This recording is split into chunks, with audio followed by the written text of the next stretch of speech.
It is total mayhem here at Back to the Future Central, and we'll talk about that, I'm sure, as we get started. But for now, the iPhone 12 is the hottest 5G phone you can buy, closely followed by the iPhone 12 and the iPhone 12. Cheaper M1 Mac Minis means grab a bargain, or wait and see why they're so much cheaper now. Epic is still taking their case to courts. It's not really working so far, but bless them for trying. Bless their hearts. And lastly, Hyundai. Ooh, I'm not even ready. Look at this. I am losing my friggin' mind. I'm not ready. Hyundai. There we go. Hyundai, Kia, and Volkswagen ain't afraid of no ghosts. I mean, Apple cars. It's mayhem. It is sheer mayhem tonight on the Mac to the Future live cast. Go.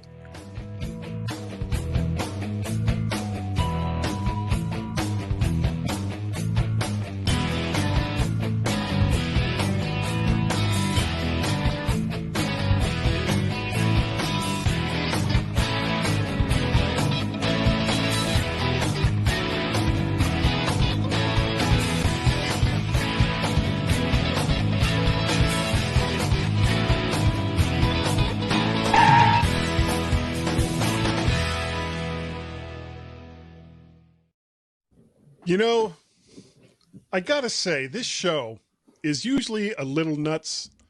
Tonight, it was more nuts than usual because I didn't know if I was going to get my camera ready to go 2 minutes before we were going to start. We didn't even know if Warren was going to be here. There were issues all over the place, and yet here we are. Here we are tonight on the Mac to the Future livecast go. I don't know how well-oiled machine it is. Well, you say that, well-oiled. And then it just isn't. Hello, Warren. How are you tonight, sir? I'm well-oiled as well.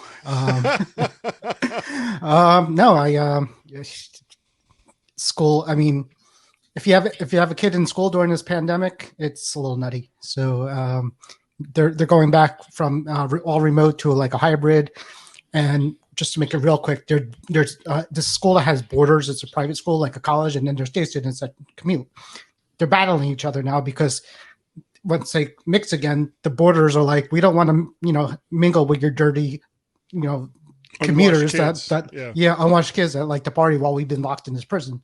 So that's going on. But luckily that ended about 10 minutes ago. So here I am. Well, you say it ended.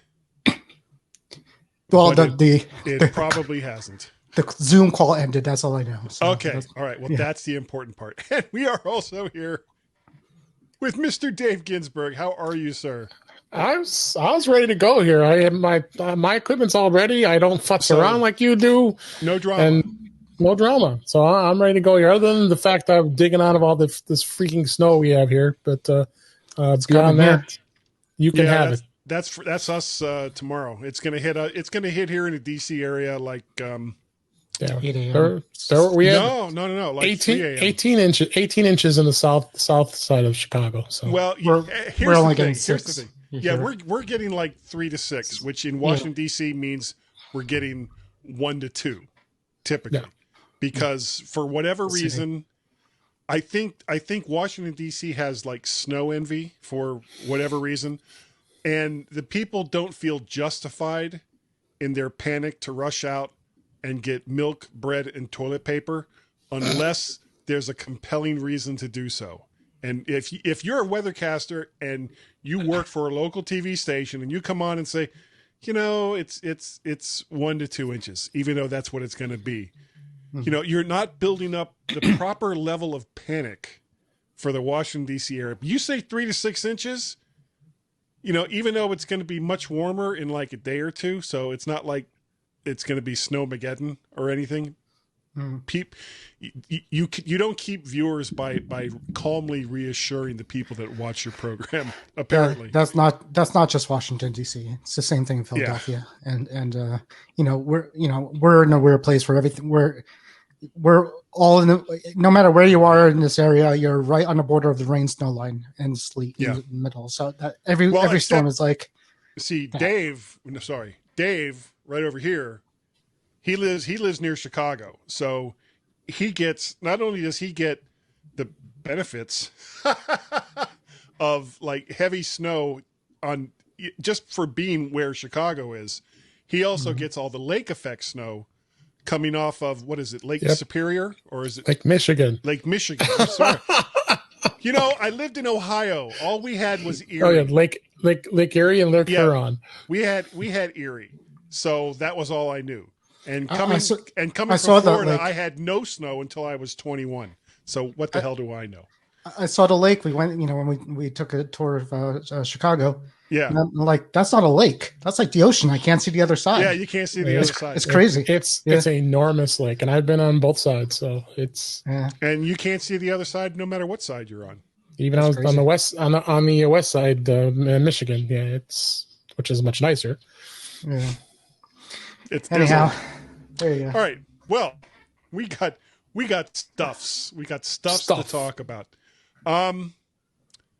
Was reading the story, and the iPhone 12 Pro Max, which we're both very proud of owning, and happy to say that this makes total sense that it is a number one phone in the U.S. So. Well, it is the most popular 5G phone in the U.S. and in second place, the iPhone 12 Pro. Good.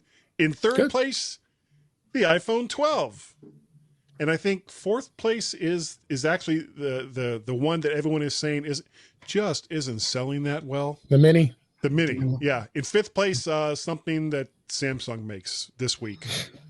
I don't know. I don't know what it's called. It's some phone that runs something with the name Android. Note in it. Yeah. Note or Galaxy. Note 21. It's the Note Galaxy Plus. Well, I mean that's the problem. There's plenty of 5G and there's plenty of 5G Android phones, but there's so many. So I mean, if you combine all the 5G Android phones into one category, into one phone, that would be the best selling phone because I'm sure there's more of them out there. But they're fragmented, so Yeah. But you also got to see here, looking at the article, it says the iPhone 12 Pro was the most popular 5G phone in Vermont and Washington, D.C. Whoa, wow. Well, unless you're like one of those idiots that got like an SE2. Yeah. I wouldn't want to be that guy. Yeah, who'd want to be that guy? Don't want to be that guy. You're that guy. All right, you got you put something in here, Dave. What's this all about? Yeah, there's a first malware that was found running natively on an M1 chip that was discovered. There was a Mac researcher that published a report that was actually cited by Wired magazine that explained in detail how malware has started to be adapted and recompiled to run natively on the M1 chip.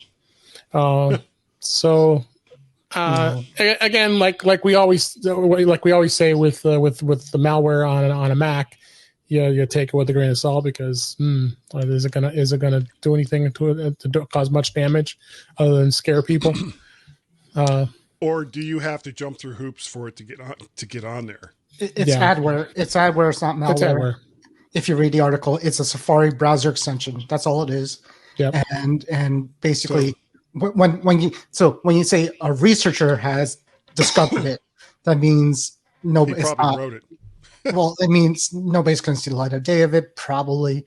And right. Again, it's just a browser extension. I've seen worse Mac malware out there. That the worst Mac malware, what it does is it creates a profile under your profiles in settings, and people don't know to look there because they don't. Who does? Yeah. And then it takes over your settings. But this is just it's a. I would be shocked if there wasn't adware on the M1 Mac. I mean, it's going to happen. It's because adware happens. Yeah. But you have to. It's not like it automatically installs itself. You have to go out and have some program that doesn't follow Apple's guidelines for an application, bypass your security settings, and then install it. No, it says it was a valid extension, is what they said, but I don't know what that means because if it's a valid extension, then I don't know how it got through that way. Okay. I'm looking at the article now. So it's native to the Mac. It's a Safari adware extension originally written to run on Intel chips. So they just changed it a little bit. So it's a well-known member of the adware family, but it's a legitimate. The adware family. It presents here it is. It presents itself as a legitimate Safari browser extension. Okay. So there you go. See, that would have been a better title. The Adams family? The adware family. Yeah. Okay. Than Car Busters. Probably. All right. Well, anything would have been better than that. The next thing we got already, the M1 Mac Mini is being discounted by as much as $100 through Costco, but other retailers are showing cuts of $30 to $50 depending on the model. Now, let's start with you, Warren. Considering that this just came out, the M1 Mac Mini just came out in early December, yep. and there's already like these discounts on it. What do you think that means? Well, Amazon. This is not new. Amazon had this on sale as well for like $50, and I know that because my mom's 2014 iMac is given up, so I had her purchase a M1 Mac Mini that's arriving soon. That means I have to go over and transfer the iMac over to the Mac Mini, but she'll be happy it's an M1 chip. She just wants it faster. Of course, she got a nice monitor and some mouse and a keyboard for it. Yeah. But it's this is not new. They discount new products all the time. Third-party sellers do. Apple never does, really. But but a cut of $100, that's like 20%. Yeah, I've seen. No, it's like 15%. That's still pretty high. It's a good discount, but I've seen at Best Buy, I've seen before these M1s came out, I've seen the $21.99 MacBook Pro 16-inch, good model, down to like $1,600. So, it's been done. It's not. It doesn't mean that they're trying to, clear the shelves. I think it's just, it's not a new thing. So, and Costco, they probably have a lot of them. They probably buy a lot and make some money off. What? It, so. What do you think, Dave? Now, do you think that that they could be trying to they know that there's something coming in the pipeline? I mean, anything's possible. I would say that it's just you're talking about a retailer like Costco, who's will be well known to be doing discounts like that, just to entice people to come in and buy the product. But we're coming into March here, and March is usually the first Apple event of the year. But usually they don't announce any newer Macs probably until later on in the year. So it will be interesting to see where that goes. But yeah, they probably want to clear some of them out and entice people to buy them. So that's why I think that's why the price was put that way. Well, I just get the feeling that this March event, because we're in a transition year where we're switching over from a lot of Intel stuff to the M series, that pretty much almost any big announcement they make this year is going to involve a new Mac of one kind or another. It may not even take center stage in whatever the announcement is, but I think there's going to be a lot of Mac announcements this year, and I still say they're going to have the entire line transformed by December of next year. If they change the shape, other than the Mac Pro. Not the Pro. No. If they change I'm getting an echo, by the way. It just started. Your volume is really loud. Who? Yours. Oh, that's the first time I ever heard anything like that. Let me turn myself down. The level seems okay. Because I'm not hearing an echo. That better? Yeah, a little better. Don't go too soft. Better? Oh, Dave is saying he's hearing an echo. I lost you. Now I can't hear you. Now you're a little too soft. I still hear you. That's what she said. Okay, you hear me now? Yeah. You hear me now? Yeah. Okay. Good. Okay. The echo's gone. Anyways, I was just going to say that if they come out with a new iMac design, that will definitely warrant a presentation, I think. Okay. Facebook user says that they almost popped on it from Costco. So I thought he said guessing- pooped. Well, that would have certainly garnered them some attention. That's Derek. Oh, is it Derek? Okay. Yeah, he said he almost pooped on it. Oh, that's Eric. Derek, don't do that. That's disgusting. All right. Next story. Mac OS 11.3 beta out to developers. Some of the changes are HomePods and stereo can be connected to your Mac as a default option. And there is a new support tab in the About This Mac window, very much like a similar feature in iOS, to view how much warranty you have left. You can use it to see what benefits are available or to request a repair from Apple. Also, there's a Watch OS 7.4 beta out with an unlock with Apple Watch to let an iPhone that uses Face ID to be unlocked if the owner is wearing a mask. And then, of course, I'm sure the usual bug fixes and all the rest of that. Have you heard anything else about this, Dave? Yeah, with the Mac Mini, I actually upgraded to the beta, the 11.3. It was beta 1 actually, and I did try the HomePod stereo, and it was having some issues. So obviously, being beta, I haven't tried it in beta 2 yet. I just updated the machine in beta 2, and it would only play off in the two speakers. So you'd hear one speaker play one thing, and the other speaker would be way off on the sound. So I haven't had a chance to try it yet with beta 2. I don't know if you have, Warren, but that's something I was excited about, because I was really annoyed the fact that using HomePods, I have HomePods in stereo with the two next to me here, that I couldn't play them. I had to be one or the other, not both. So that's going to be kind of exciting to get that done. As far as the Apple Watch, we talked about this on In Touch with iOS last week, and it was a big topic last week.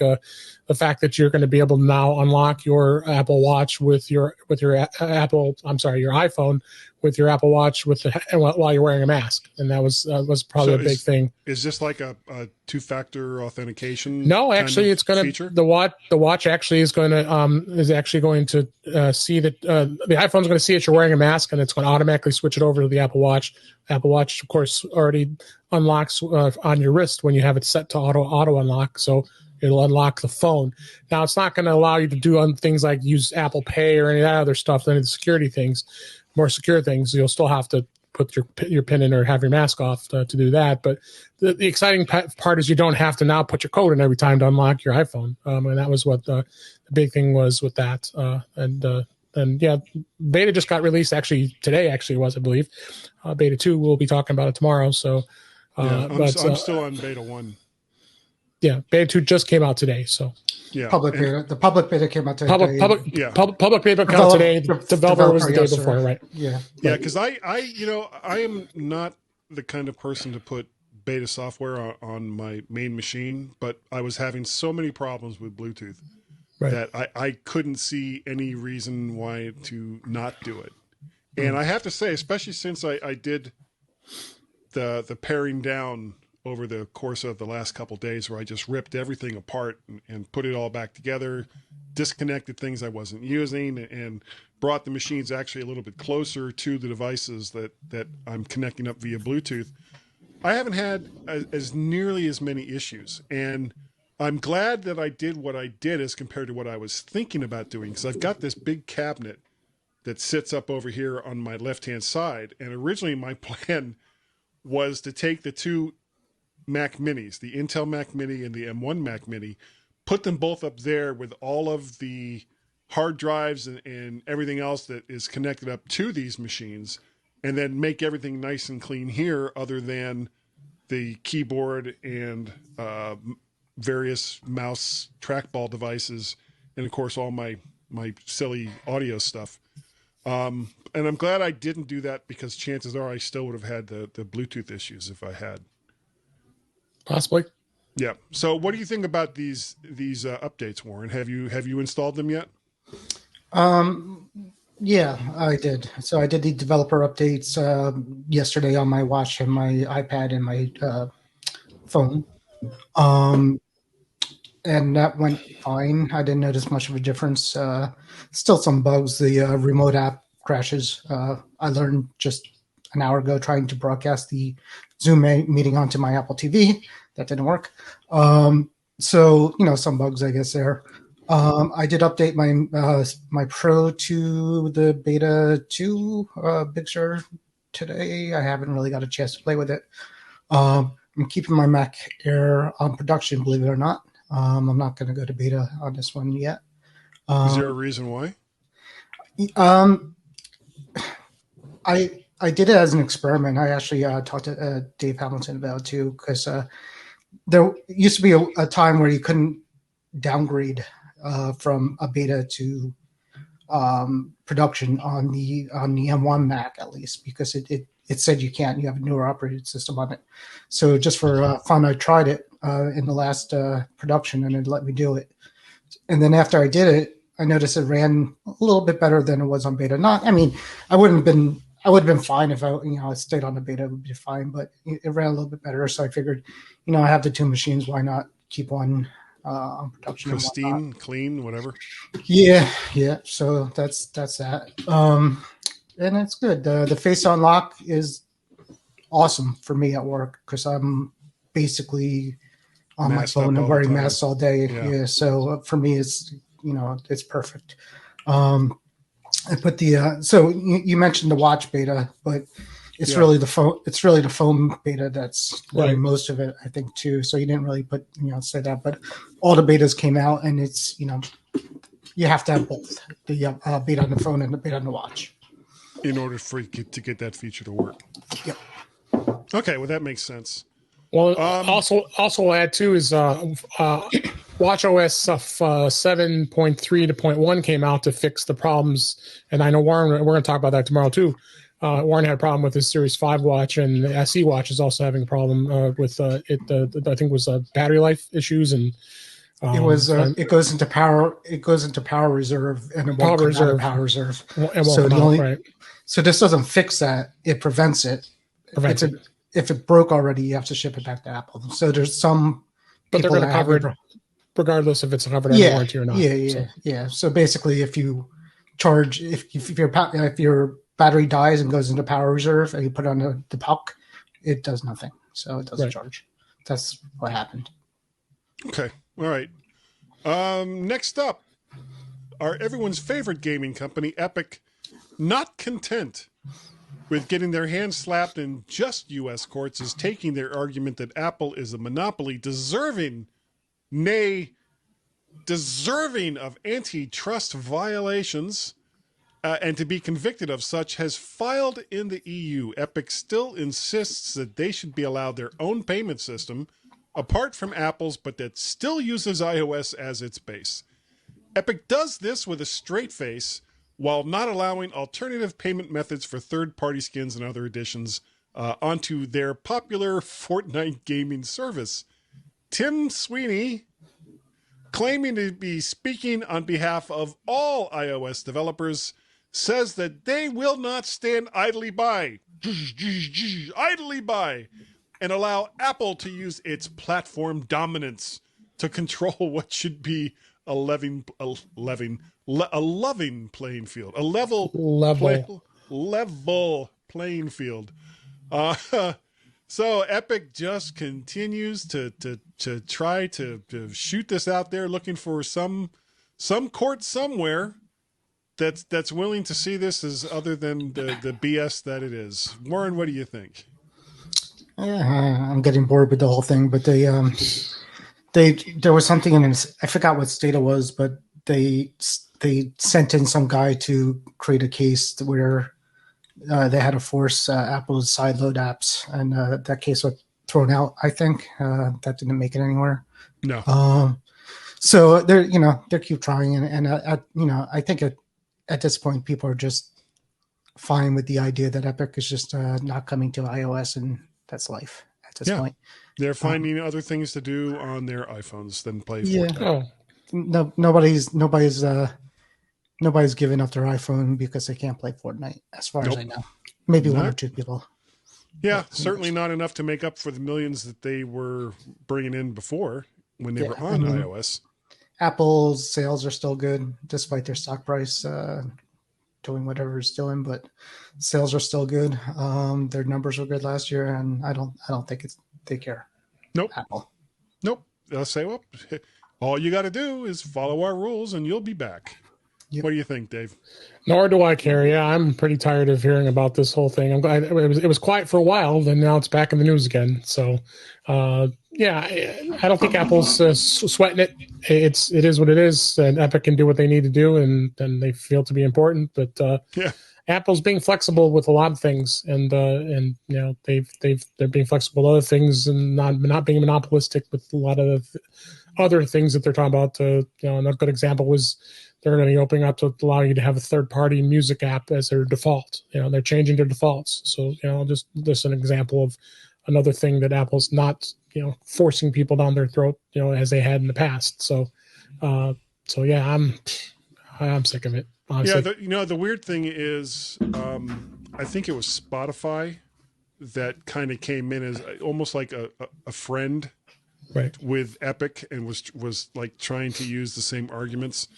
But if Apple goes ahead and opens up iOS to a third-party music service as the default, well, then their argument kind of goes out the window too. Yeah. So we'll see what happens, but I get the feeling that in the battle of the Tims, Tim Cook will be around for as long as he wants to, and Tim Sweeney is kind of treading water at this point. Speaking of weirdness, there's a consortium of mobile advertising companies that are forming a partnership called the Post, I have no idea what this means, Post IDFA Alliance, to help marketers and app developers to adjust to Apple's upcoming changes in iOS for stricter user privacy standards. What the hell was that? Oh, I banged on my microphone. Sorry. Oh, okay. The springs like, on his arm. It was the gong bell saying to wrap it up. I don't know. Okay. Yeah. What was it? Oh, it was the gong. It was on the Gong Show.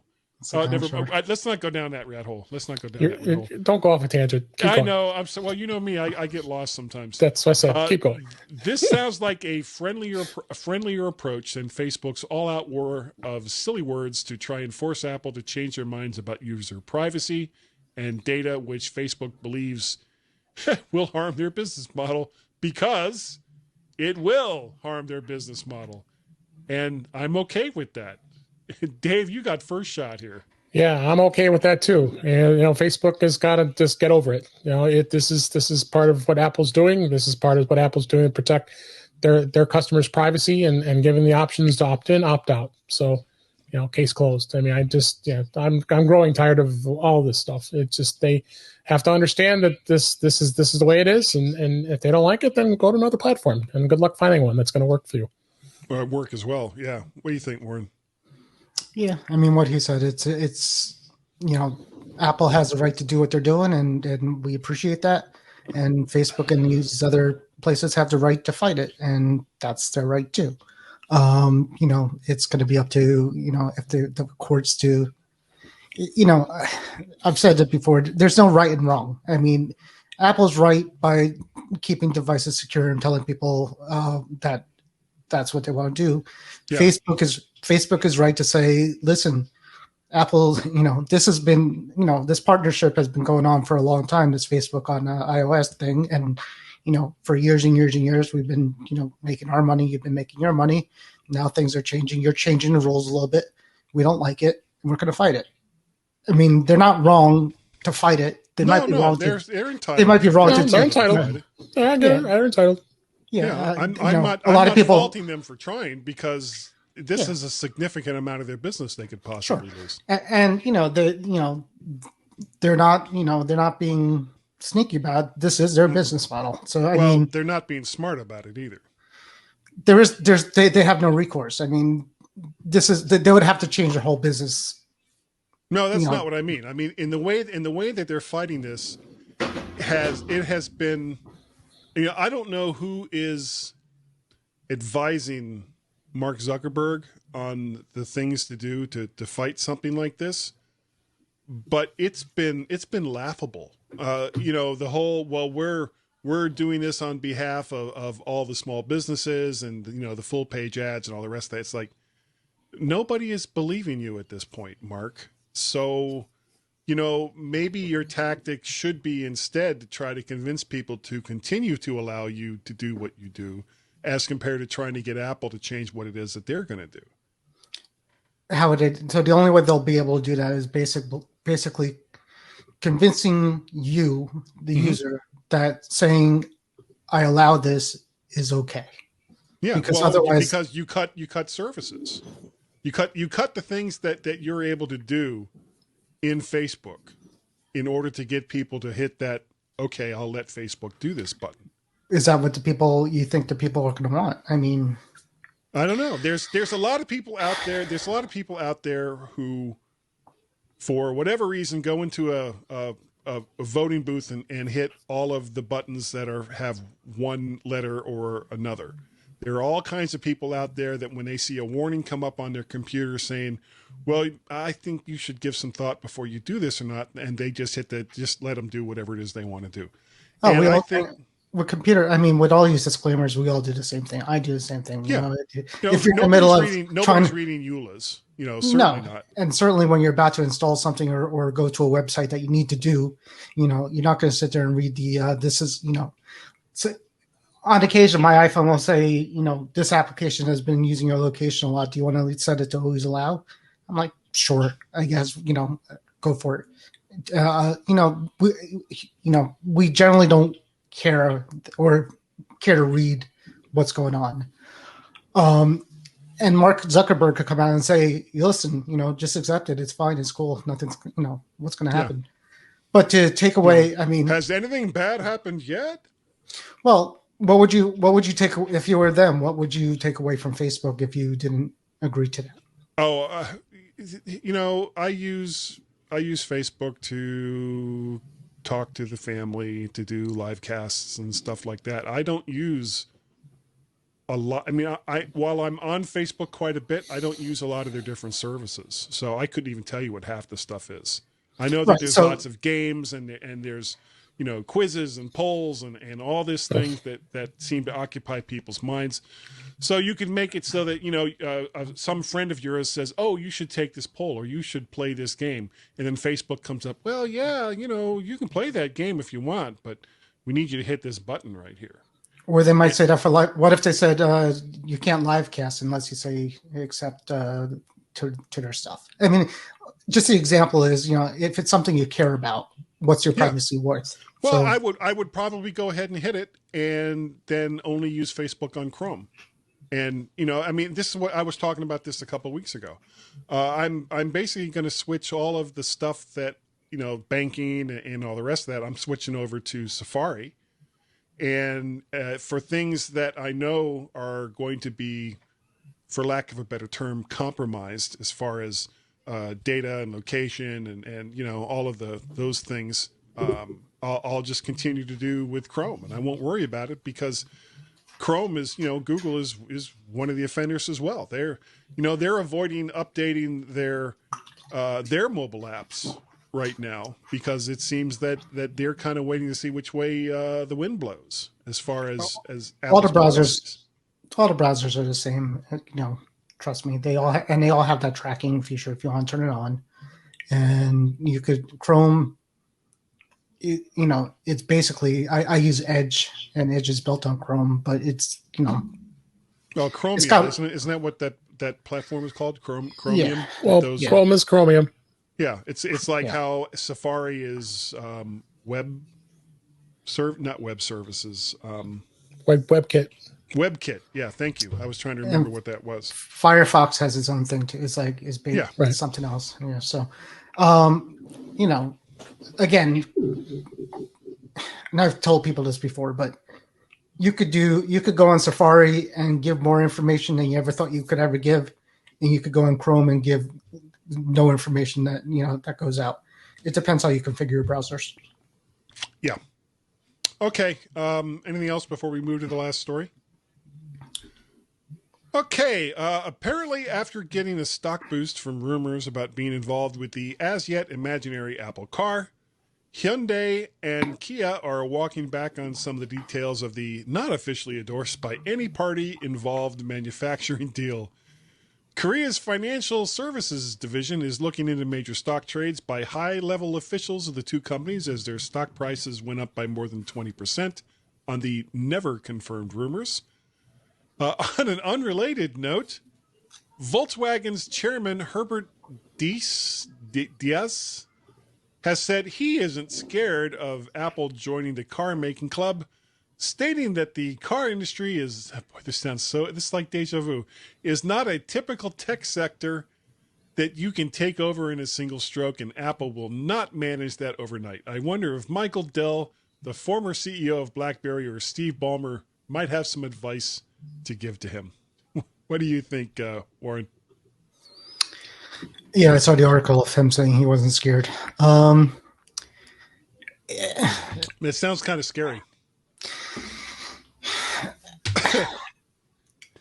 There's a lot of companies that are doing electric cars. I think Jaguar just said they're going to be all electric in like 5 years or 4 or 5 years. They're all looking to self-driving cars. They're all looking to electric cars. Tesla's been doing it for a while. I don't know if Apple's going to come out with something, and if they do, is it going to be like, just totally better than everything else that's been doing it for a while? It would have to be, probably, for him to succeed. I think. Well, I think all they want is 1% of the market. Like the iPhone 12 mini, almost. Yeah. It's the iPhone 12 mini of the car market, is what it is. Yeah. Again, it's all, of course these CEOs are going to be, say things that we're not scared and we're not, I know Volkswagen, I know all these companies are, doing all they can to have a self-driving electric car that's going to be good. That's the way it's going. Everybody's doing it. So, listen, competition's good. And, as much as we hate other companies competing with Apple because we love our Apple stuff, Apple wouldn't be, Apple wouldn't be as good as it is if it wasn't for the competition. And that's very true. So, the more people that, and you know what, for self-driving,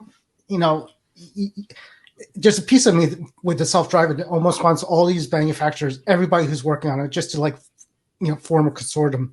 Yes. Because this is like, whoever could perfect this, that's the only way we're going to go forward in this. And if Tesla has their own system of doing it and Apple has their own system of self-driving, we're all going to crash into each other. And so, for me, they should just, the government should step in and just form some kind of organization that, combines them all together. Well, that's part of the problem, though, is a lot of these companies aren't set in the U.S. So there's not always a whole lot that the U.S. government can do or maybe a world organization, something. To me, it's like, okay, why do all of these cars have different connectors for charging up the power? Why do all of these cars have different self-driving systems? To me, it would make more sense to have a networking feature built into the cars so that the cars are talking to one another as you're going down the road, so that one car can sit there and say, well, you're getting a little close there. And then that car can go, oh, sorry about that, and back off a little bit or move more to the side one way or the other. And a low-level kind of connection just so that they're aware of each other. Because there's been talks of that. Yeah, well, yeah. It's not enough to just sit there and say, okay, the car knows where it's going, and the car is using some kind of radar or LiDAR or some kind of DAR to know what is around it at any given time. I mean, there was the example of those people that were killed in California when their car just smashed right into a concrete barrier that had been set up. And the guy in the truck too. Yeah. Yeah. So it's scary. I mean, when I put on the on my Tesla, if, one of the cameras get dirty, it doesn't work. So, the car is depending on seeing what's out there, which is, it's a weird system, I guess, is what it is. Is basically the car has eyes, more or less.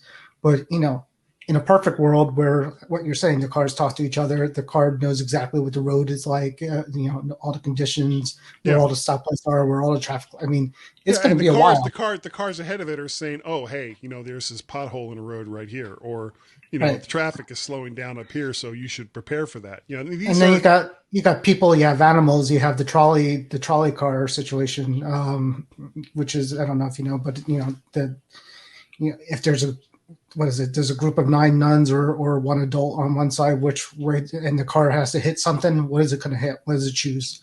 And there's all these things that are factored into it to decide where the car's going to go if there's something that's unavoidable. It goes horribly, horribly wrong. Yeah. So, I mean, there's just so much. So, I mean, that's why I'm saying, like, it kind of bothers me, the fact that there's so many different companies working on this technology, because and they're not working on it together. And, when automobiles first became like a serious thing in the relatively early 1900s, there were several different methods of propulsion that were being considered. Hell, there was steam.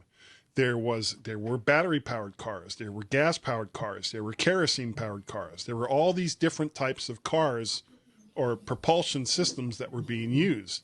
And eventually, the market exploded once they pretty much all settled on gasoline, because it was a common fuel source.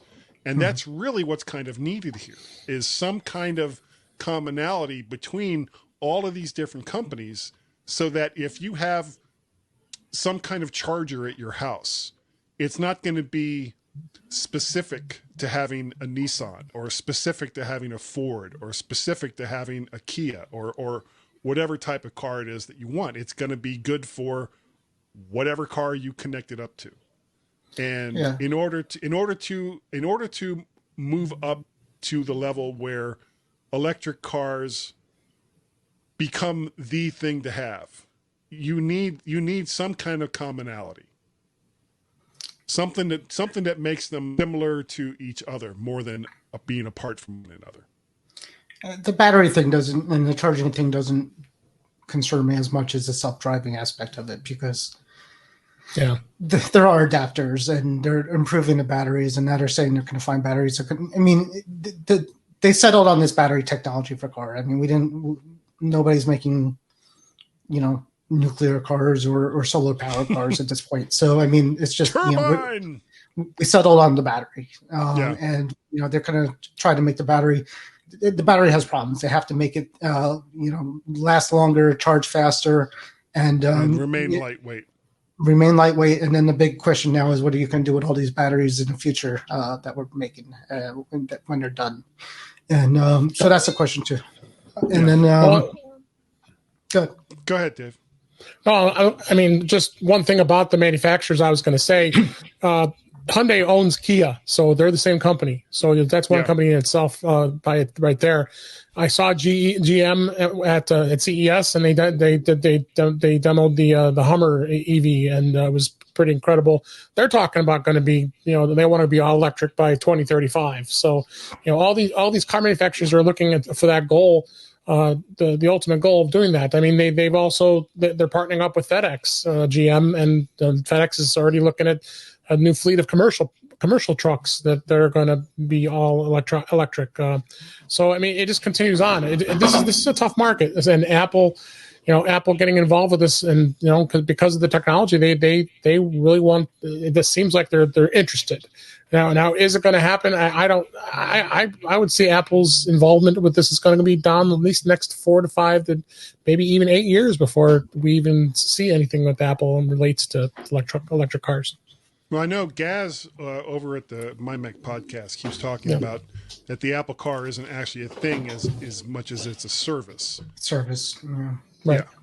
Yeah. And which it might be. I don't know if I agree with that, but if it is, they're putting a lot of resources into something that would only be a service. Right.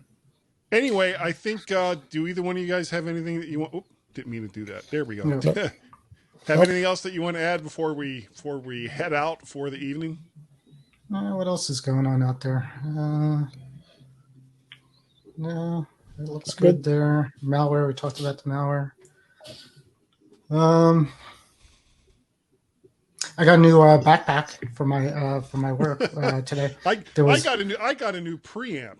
I have a preamp? DBX 286S preamp that I have connected up to this microphone, and I'm thinking about getting. Let me talk about my nice backpack. It's a Thule, and it was on sale from like $150 to like. Thules are good. Yeah, and it's got lots of pockets, and it holds up to. I could put 2 laptops in there if I want. It's a good day. Well, you know what they say about Thules. Thule me once, shame on you. Thule me twice, shame on me. That's Mike Tyson right there. Don't fool me. You can't fool me anymore. You can't fool me. Yeah. You can't fool me. And none of us would be saying those things if Iron Mike Tyson was standing in front of us right now. Don't steal this tiger. Yeah. All right. Warren, if people wanted to get a hold of you, how the hell would they do it? I don't know. They do it. Oh, you here. should be a little more specific. They could do it on this show. They could do it on Facebook. Come to the Mac to the Future webpage or Facebook group. I'm not checking Twitter still, so don't do that. Twitter is so toxic these days. And I do the podcast with, I guess we're having Chuck on tomorrow. Is that what's going on? Yes, we are. Oh, nice. I like Chuck. Yeah. So I could be there too. Okay. All right. Dave, how about you? You can find me and Warren at In Touch with iOS at intouchwithios.com. That's Warren just mentioned. Chuck Joyner will be on the show this week. You also can find me on Mac Voices Live. That's become a thing and a real thing. And make sure you sign up for your Slack group there, Mr. Guy, and you were invited. And we do that every Tuesday night on Facebook and YouTube. So much fun. YouTube has become probably more popular than Facebook. We usually get about 10 or 12 folks in the chat over there. So Tuesday nights, 8 p.m. Eastern on YouTube, youtube.com/Mac Voices TV, and on Facebook in the Facebook group on their page. You can also find me on the Mac Show on the British Tech Network. I usually am on there each Friday doing that show. And you also can find me on Twitter and Instagram at DaveG65. Thank you. Yeah, I actually wasn't able to be on last night because this room was just not connected. It was a disconnected mess. As a matter of fact, the only reason why I'm able to use this camera tonight is I bought one of those fake batteries for it that you plug in so that it's always powered, and you kind of fool the camera into thinking it's got a fully charged battery. And it wasn't supposed to come until Friday, but it came tonight, like about 6:30. So I was like, yay! So I've got the new camera going right now. But I got everything put back together, and there we go. So instead of using my my old Logitech webcam, I've got my new camera. I've got my new preamp. Same old microphone. I keep coming back to this microphone right here. I love old this trusty. Microphone. Old trusty. Hi-oh. So, hi-oh, Silva. Actually, it is Silver. If you wanted to get a hold of me, all you would have to do, you could send me an email, guy@mymac.com. You can find me on the Twitters. I am MacParrot and VertShark. VertShark.com is the website to find all of the audios and all of the videos. You can do a search over on the YouTubes for VertShark, and you'll find it. Don't do that for too long. You'll find it over there as well. What else? I do Guy's Daily Drive, where I drive in a car and say things and then put that out live, as well as the MyMac.com podcast that I do every single week for the last 10, 11 years with Gazmaz over there in the UK. And if you would like to help support all of these things that I do, you can go to patreon.com/MacParrot. You can go to ko-fi.com/ not yet, wait for it, MacParrot. There you go. And lastly, you can pay a pal over there on PayPal, paypal.me/MacParrot. There we go. And that should be the last one for the evening, unless Dave just has an obsession about hitting it. All right. One more. One more. There That's we go. that's what $250 gets you. Right? And the weird thing is, I'm actually looking at a different streaming service that we can be using that will allow us to do a little more Parrot noises. interaction with our audience, where people can actually Maybe raise clickable their link. hand. I'm not talking about Zoom, this other service where Like they a clickable link. Yeah, well, not so much And a clickable link. They can come in and we can hear them and maybe see them and do stuff. I'm still looking at it. We'll see if I do anything with it or if I'm just talking out of my hat. Who knows? That's why you're wearing Anyway. it. Facebook users, is so informatic. I like Yes. that word. So that is going to do it for this evening. Dave and Informal. Warren, would you please say good night? Good night. Good night. And that is going to do it. So we'll see you guys next week. Right here. Play the music. Play the music. On the MyMac Future Livecast. Go!